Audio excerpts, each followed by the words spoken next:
Welcome to That's Good Sports. I'm Brandon.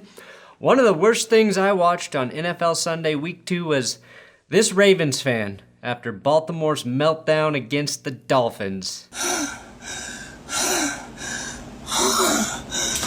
I understand this guy is some sort of TikTok dude, but this made me more uncomfortable than Browns fans. Okay, maybe not. But if the CIA wants to start using this clip as torture,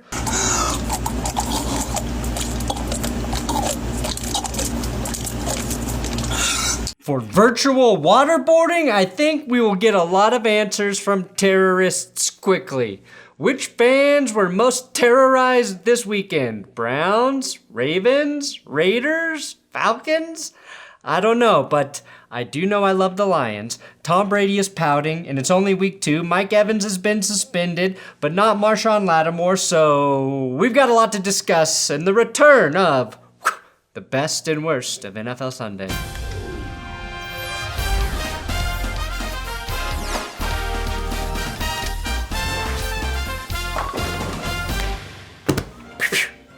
Subscribe to this YouTube channel, you sick son of a bitch. Today's episode is sponsored by Aura Identity Protection. America's fastest growing crime is no longer taunting in football. It's identity theft. There's a new victim every 14 seconds, which is enough time for at least 2 teams to lose in the playoffs. When I started using Aura to protect my identity, I was shocked to learn that I had 32 accounts where my passwords were being compromised or used on the dark web. Aura is designed to protect your identity on all of your digital devices. They have an easy-to-use app that provides theft protection, fraud monitoring, a VPN, and password management, which I clearly needed, and antivirus software all combined into one app. You're the star QB in your life. And not having Aura to protect your identity is like going into a game without an offensive line. Not only will you get sacked, another person will put on your jersey and nobody will know it's not you. Luckily, you don't need to draft or sign free agents to build your protection. Just use my link, aura.com/thatsgood, linked below to protect yourself and your family with a 14-day free trial. I'm giving you 2 free weeks of protection. Alright, I don't know if I'm gonna do best and worst every week. I might just condense it to the 10 best, 10 worst. Cause doing this shit nearly killed me last year, but I appreciate everybody who wanted to see it come back, so best. The Detroit Lions. You are 500. You proved the Commanders to be what they really are. Frauds and commies who won't distribute the wealth because they don't have any. Aiden Hutchinson had 3 sacks. Amon-Ra St. Brown is now the best receiver in the NFC, not named Justin Jefferson, but I will give all of the love that the Lions deserve tomorrow in my very Lions-heavy power ranking episode. Worst, going back to Thursday, Derwin James wasting this body slam on Travis Kelce in a loss. That bothered me more than seeing Patrick Mahomes have all of his turnovers saved by the worst illegal contact calls I've ever seen. Note to all defenders, if you are thrown down to the ground by a wide receiver, you will be penalized for illegally contacting the ground, being a less dominant man, penalty flag beta. Best, Cole Strange being better than the entire Steelers offensive line. Worst, Steelers fans counting down the clock like Broncos fans in the stands until Kenny Pickett is inserted into the starting role. Worst, the Steelers still can't beat the Pats in important games. And Robert Kraft was given the game ball in his 500th as team owner. Kraft went on to enjoy his 500th full-release massage in celebration. Worst, I didn't think I'd be talking about Mark Sanchez today. He's clearing out defenders faster than a teenager clears his search history on his web browser. Holy smokes. Worst, the Rams, fresh off their Super Bowl win, had a 28-3 lead over the Falcons.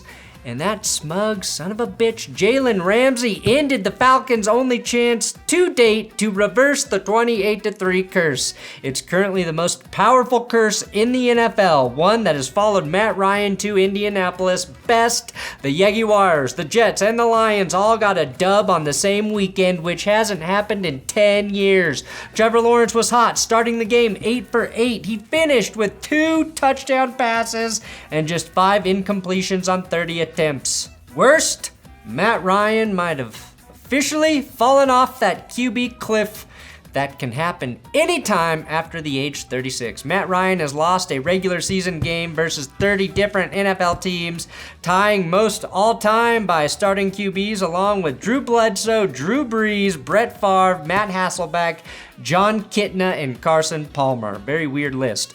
Ryan has yet to lose to the Falcons or the Raiders, and the Colts play the Raiders week 10, so he can break that record. Best, Marvin Jones gave the game ball to Doug Peterson. First win in Jacksonville.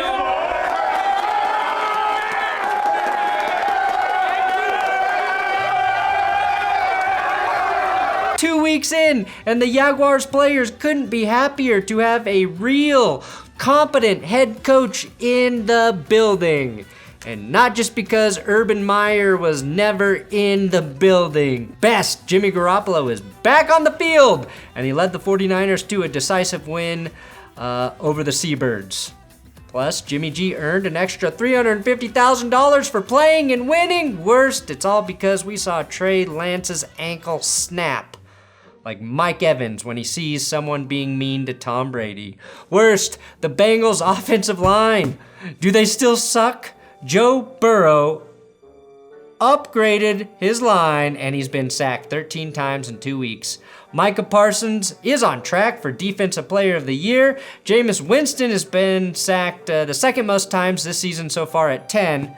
At this point, though, you gotta ask, what does Joe Burrow need to do to start mitigating some of these sacks? It can't all be the line, can it? Best, my Benchwarmer Brew Player of the Week is Cooper Rush, who came in and gets them boys a win. Rush, 19-31 for 235 yards and a TD, played better than Joe Burrow. Cooper, when you get a second, tell me where I can send you your free bag of Benchwarmer Brew, benchwarmerbrew.com. Best, Kyler Murray's 2-point conversion taking over 20 seconds to complete, and watching the little man run for 84.9 yards on the play to ultimately gain 3 yards and net 2 points. Worster, a fan slapping Kyler Murray in the face after he scored.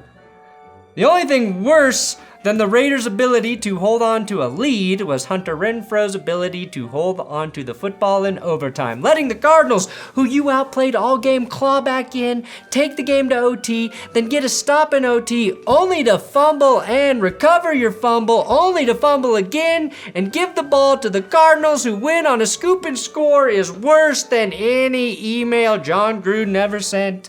That was the longest fumble return for a touchdown in NFL history for a victory. Best, Josh McDaniels is now in the record books for blowing the biggest lead in Raiders history. Best, Joe Flacco getting his first win as a Jet. Broncos fans have seen this before. Game on the line. Very little time left. All you got to do is not give up the big pass while Joe Flacco is QB. And boom, the ghost of Raheem Moore possesses the Browns defense, and Corey Davis gets wide open. Look at these Browns defenders just jogging, not even trying to cover Davis. The Jets recovered an onside kick, and Flacco finds his inner eliteness and throws the game winner to rookie Garrett Wilson. Keep those receipts, Robert Saleh. Before the Jets came back to beat the Browns, NFL teams had lost 2,331 straight games, including the playoffs, when trailing by 13 plus points in the final 2 minutes. But not the Jets. Worst, the small, deplorable group of scumbag Browns fans giving all Browns fans a bad name. We have all respected the pain and the plight Browns fans endured for so long. We have rooted for the ragtag group of underdogs, and now you fuckwads are ruining it for everyone. I know most fans in every fan base are normal people. I get that. I believe that. And I also believe every fan base has a population of assholes that make the rest look bad. For every one of these idiots, there's a group of lovable fans turning New York, New York into Cade York, Cade York to honor their kicker.